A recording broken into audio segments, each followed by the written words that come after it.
leads so nicely to today's topic for discussion: the societal impact of enterprising and empowered women. On the panel today, we have four accomplished speakers. First, we have Ms. Monette Iturralde Hamlin. Monette is a founder and the president of Team Asia, a leading integrated marketing firm. She is also the chairperson of Women's Business Council Philippines, president of GAIN, the Government, Academe, Industry Network, and vice president of conventions of the Philippine Association of Convention and Exhibition Organizers and Suppliers. Next, we have Mr. Malik Parek, an entrepreneur, angel investor, a sought-after keynote speaker, and author of Future-Proof Your Career and Company. Prior to his entrepreneurial and literary adventures, Malik was an award-winning CEO of global companies such as Inspiro and SPI Global. Next, we have our very own Vishwanjali Gaikwad. She serves as the second secretary of the Indian Embassy of the Philippines and oversees the press, information, culture, and education aspect of the embassy. Also joining us today, Carla C. Kaliman, founder and president of Startup Village, angelpreneur of Go Negosyo, and business mentor. He was recognized as one of the 100 most influential global marketing leaders. Please give a big round of applause to our panelists. The panel will be moderated by IWE Managing Trustee for Strategy and Thought Transformation, Ms. Kanchana Akuri. She is the COO of Smarter Good, a global professional services firm working with the developmental non-profit sectors.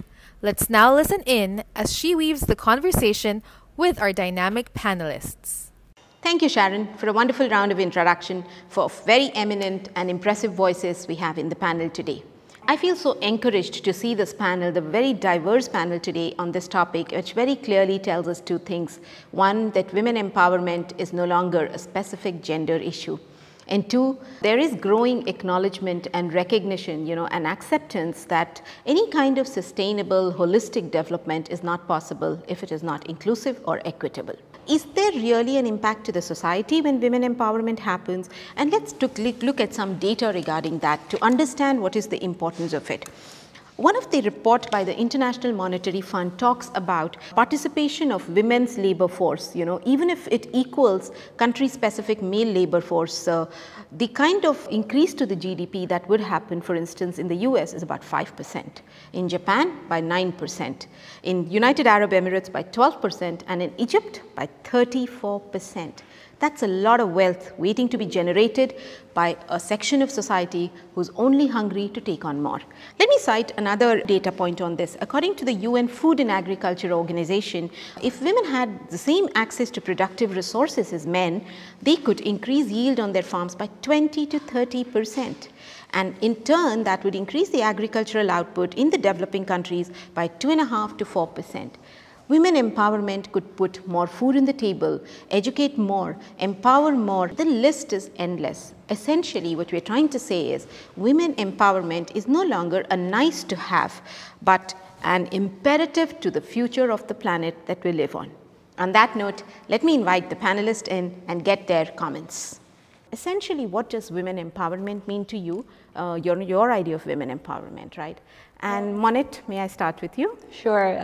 For me, women empowerment is really giving women a voice. Because when women have a voice, then they can make decisions. And something about women is that when they do earn, it goes back to the family. They invest it in the family, so they invest it in the education of their children, so you actually lift more people up. If you will look at the statistics in the Philippines, we have 99.6% rather of all MSMEs in the Philippines, and out of that, 58% are led by women. So it's a very big number. Unfortunately, with what has happened during this past almost a year now, women's businesses have been affected the most, and 77% actually of businesses of women have closed. So that has a big effect on the economy. Monit, I just wanted to ask you, what is your dream for the Filipino women? Like next 5 to 10 years, where do you want to see the women go? I want women to be empowered. I want women to have a big role, and that I want every woman to be able to achieve her dream, and that dream will not be limited by societal roles of what they're taught that this is the only thing that they can do. So that's what I want for the Philippines. And all the Filipino women out there, I hope you're watching and listening to this. Maulik, let me come to you. All right. And while we want to hear about what what do you think of women empowerment, but in the backdrop of the recent book that you've written, very interesting. How do you see the technology or the disruptive force, the disruptive way it is changing the world? How do you see that intersecting with the women empowerment movement or the role of technology? When I ran into Priya a few days ago, I told her that during my research for the book, I realized very quickly that the 21st century belongs to women. Thank you. And it favors women. Yes. And there are two reasons for it. Number one, if you look at the future is going to be AI. Yes. And when the future is AI, what kind of human beings will flourish in that era? Sure. Typically the ones who cannot be replicated by AI. And what are some of the things that cannot be replicated by AI? Your empathy, your EQ, your creativity, your sixth sense, your intuition. And as a man, I have no problem saying it, that women are significantly better in any of these dimensions that I just talked about. So clearly, this is the century to be a woman and to really go for your aspirational goals. The second thing that I actually write about in the book is one of the 3 disruptive forces, which is also empowered and enabled by technology. Yeah, and that's so how does technology enable women empowerment? Exactly. Yeah, and if you look at the gig economy, for example, it's enabled by technology, and it's creating opportunities for women around the world to things that they have never imagined before. Just to give an example, in India, there was a study done recently by PayPal, and 48% of the freelancers working in India are women. If you compare that with only 20% of the workforce in India is made up of women. Vishwanjali, I just want to know from you, what does women empowerment? How would you see the 21st century women empowerment? We've messed up the world for your generation a little bit, and sorry about that. But where would you like to see? What are the key areas of focus and growth for women empowerment?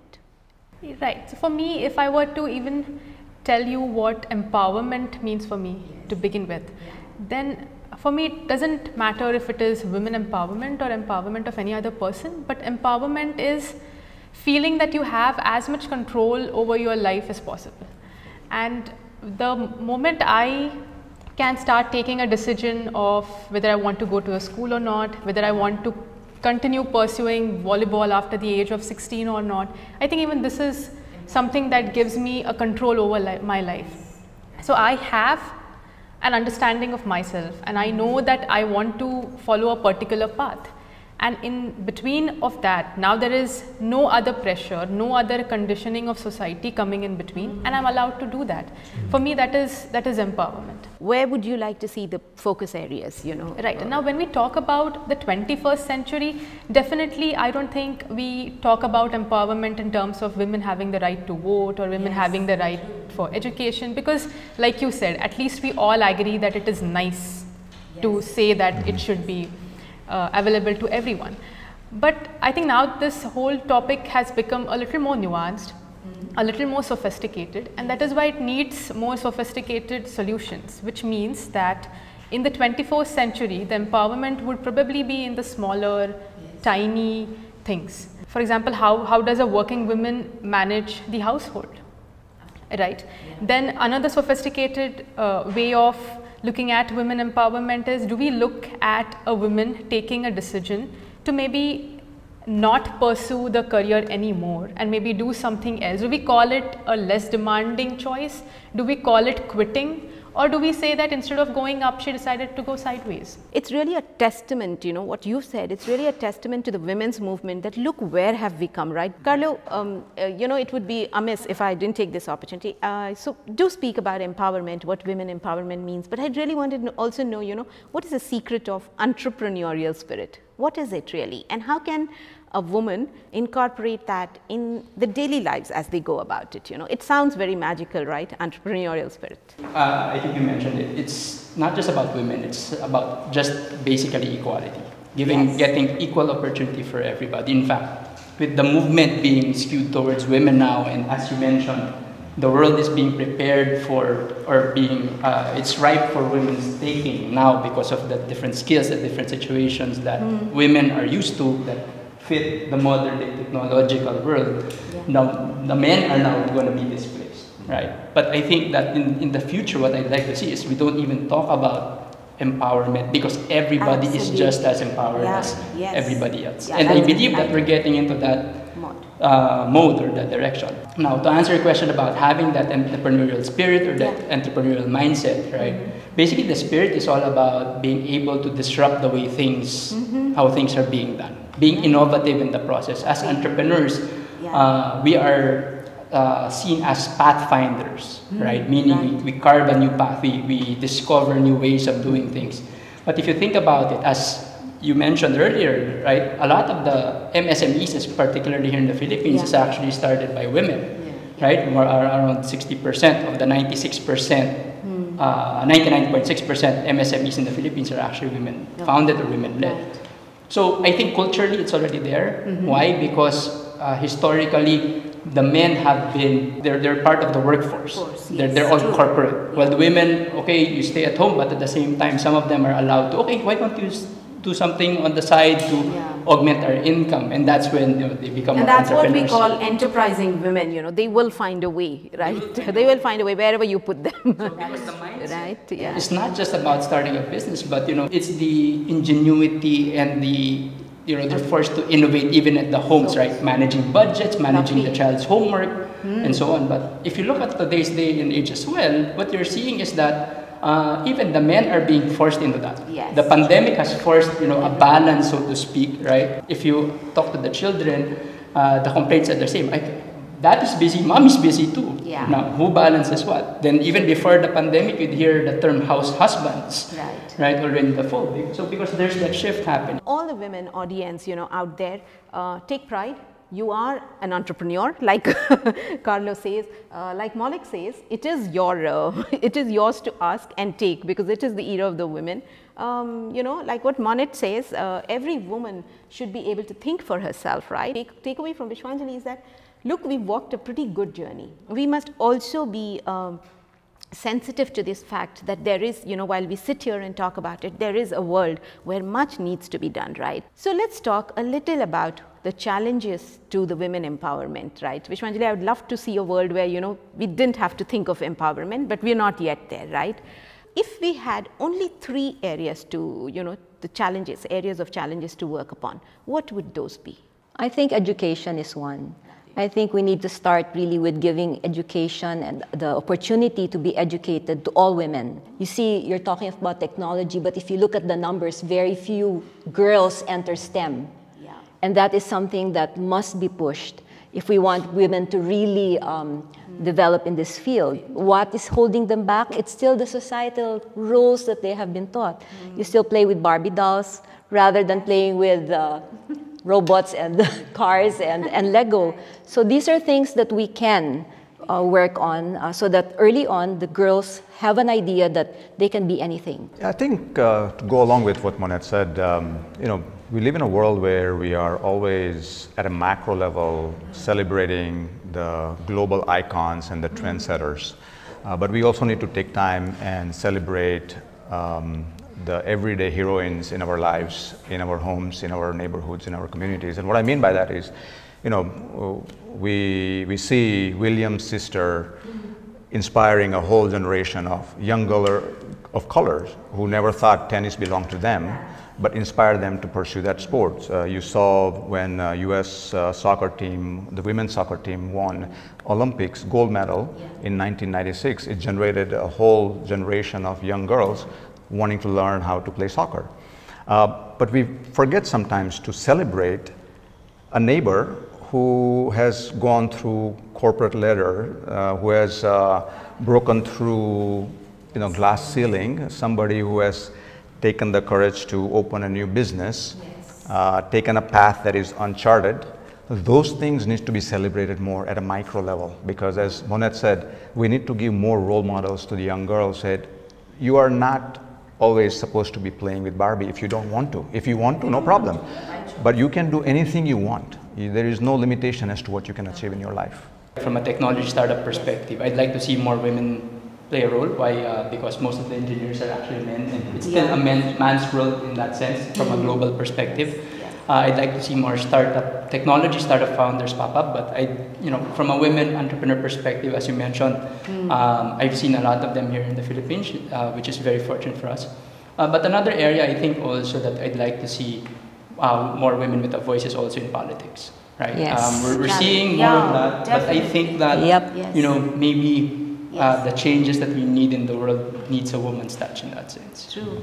Right. True. So I'd like to see from a policy perspective, from a balanced perspective, because the issues about racism and gender and so on. Yes. If you've gone through those situations, then once you're in a position of influence and power, that's an agenda that you would push. Right. So if we had more women in politics, then maybe they would push for the balancing of those agendas, and maybe make the policies a little bit more softer for everybody, not just for women. And I'll take on a cue from what Carlos said about the technology, right?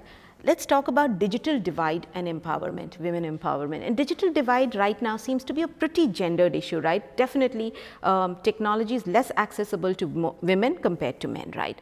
Is that something we should be worried about, and why where do you see it becoming a constraint in the women empowerment movement? The future of STEM and bringing more women into that education route, is that something that we should be working towards?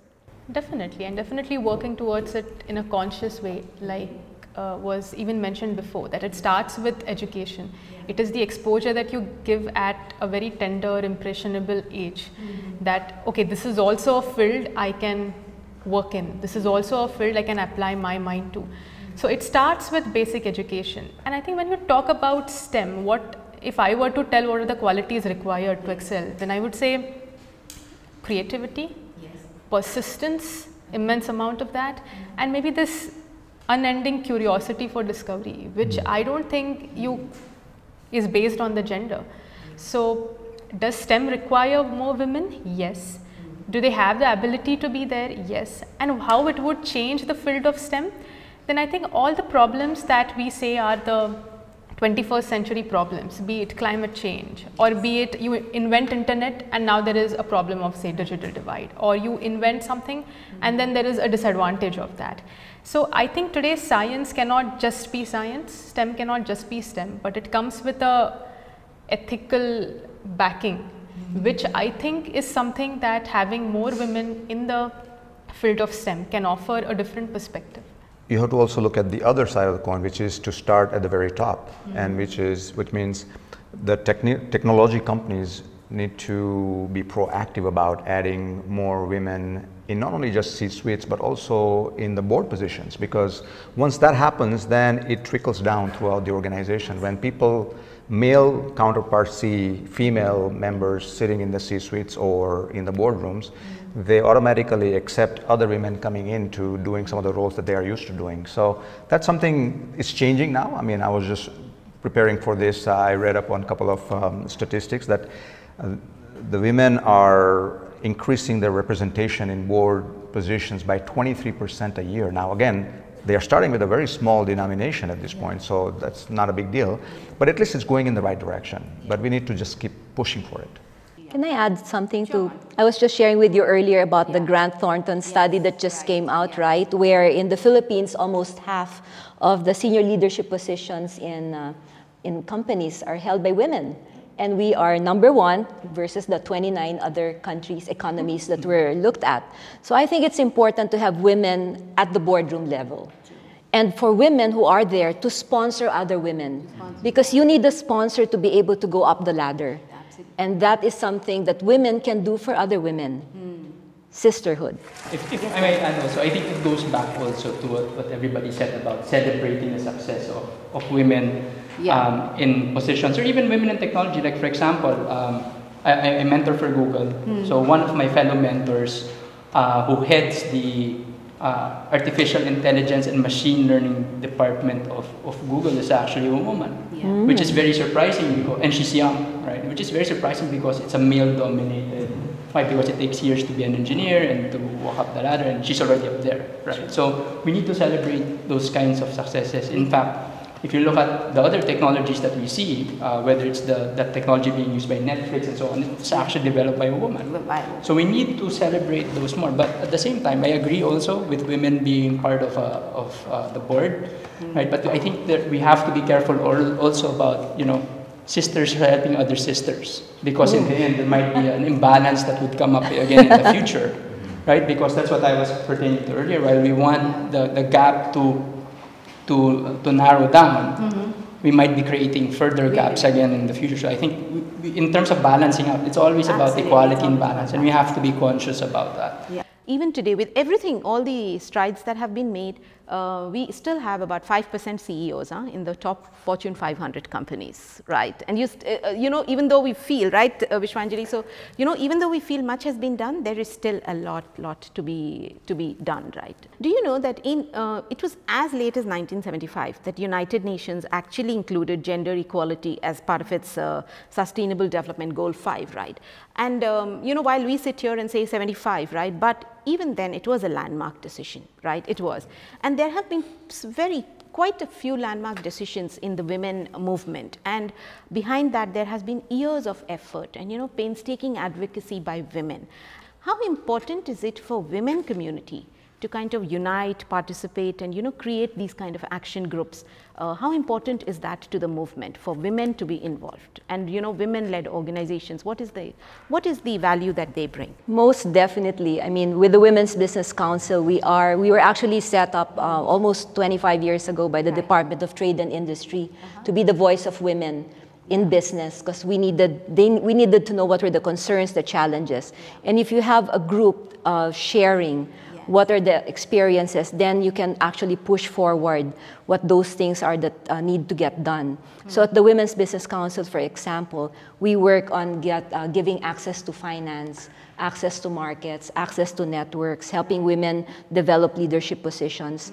So if we are able to do shepherding of the women issue, and actually the Women's Business Council was working together with the Philippine Commission of Women on the Magna Carta.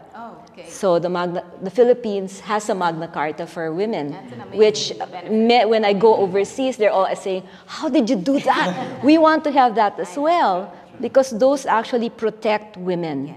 You have the laws in place that will really protect the women so that they can advance. No, I agree with what Monet said, and I have a personal example actually. You know, my wife Tanichi sits on the Contec Center Association of the Philippines board. She's an elected member of it.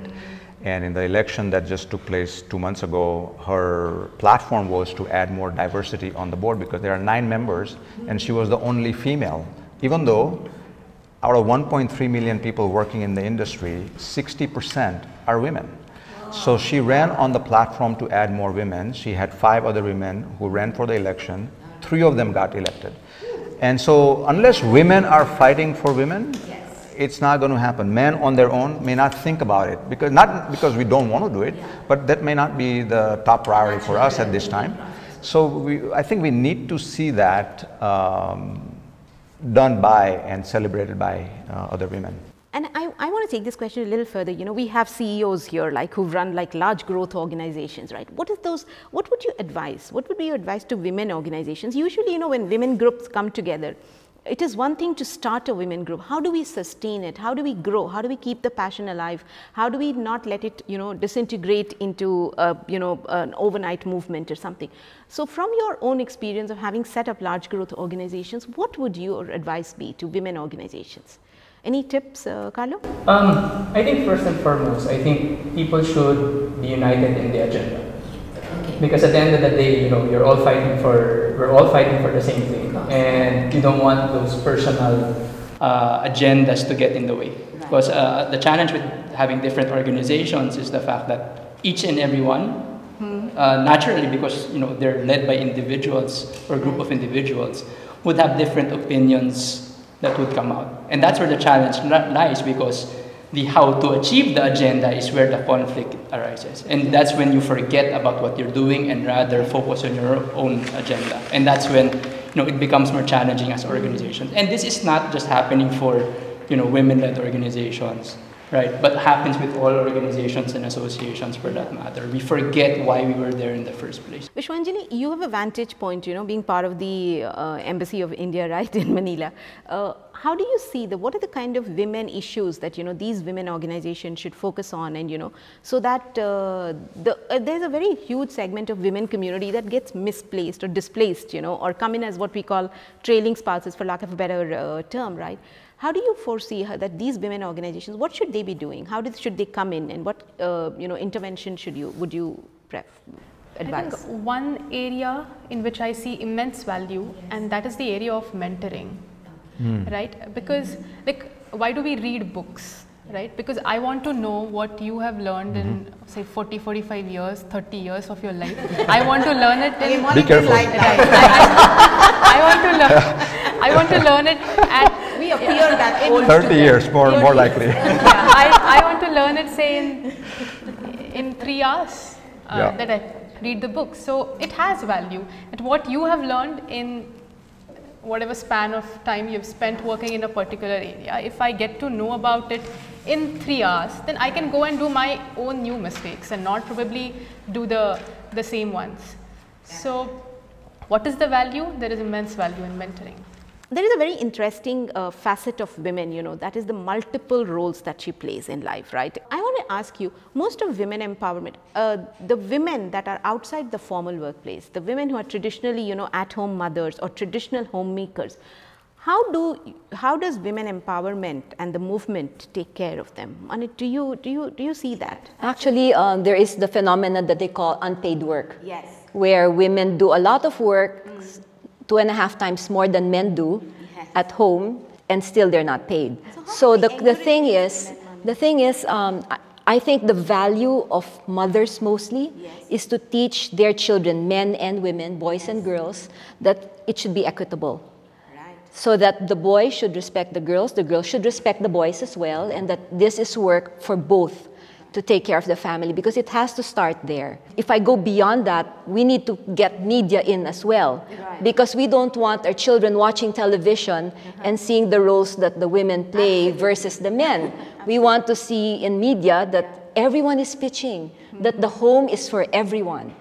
You see most women in unpaid work, they're working at home, but they're also working with their businesses and their work. Right. What are the things that we should do to encourage more women to participate in this movement at individual levels? Is there any tips that you have, Maulik? I think by sharing the examples, and as I mentioned, freelancing is a great equalizer, because if you work in a traditional environment, sometimes you are exposed to female employees getting less paid versus the male employees.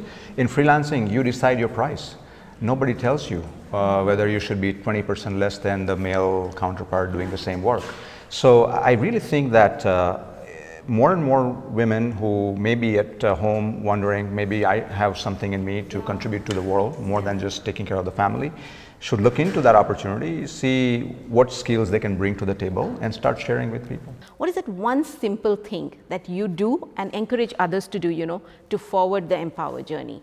I mean, I'm sure the audience wants to know, what is your mantra? You're so successful and you're so, you've achieved so much in your life. What is that one thing that you do? At work, at anything? Speak up. Lovely. Manit, speak up. Carlo? Think like an entrepreneur. Have that entrepreneurial mindset. Lovely. Every day before sleeping, jot down all the things you have to do, like maintain a diary. Organized. Answer that is, how do I empower my 2 young girls? By leading with example, letting them see what other empowered women are achieving in their lives, and so that they know that they can achieve anything that they set their mind to. Lovely. And they're lucky to have a dad like you. And on that note, my empowerment, the one thing that I do is smile. And it just empowers me. And as a coach, sometimes I actually tell a lot of people, when life takes you, in a tizzy, go to the mirror and just smile, force a physical smile. It really works wonders. So that's what I do. But really, I had a most wonderful time, interacting, and I wish this could just go on. But thank you so much for your time on discussing this societal impact of enterprising and empowered women. It goes like without saying that we've walked a very good journey, but there is a lot more to be done. And to see each one of you invested and with so much of passion take this journey ahead, I think makes me optimistic that we're on the right path. And we're going to get there, right? Yep. We're going to get there, sisterhood. And no, we're not going to keep the men out of it, Carlo. But so it was really wonderful. And I want to thank you, of course, for being an organization that actually thought of initiating dialogues and deliberations, that takes up women issue. I hope to see that this culture, this open culture of, coming together, listening to various points of view, learning from each other and building each other up will continue in the future. I want to sign off knowing very confident, that women, wherever they are, whatever their unique traits are, whatever their strengths are, whatever their abilities are, and irrespective of challenges, women know they are here to stay. They will continue to participate, and they will continue to create an enterprising and a beautiful world. Happy Women's Day, everyone, and keep rocking.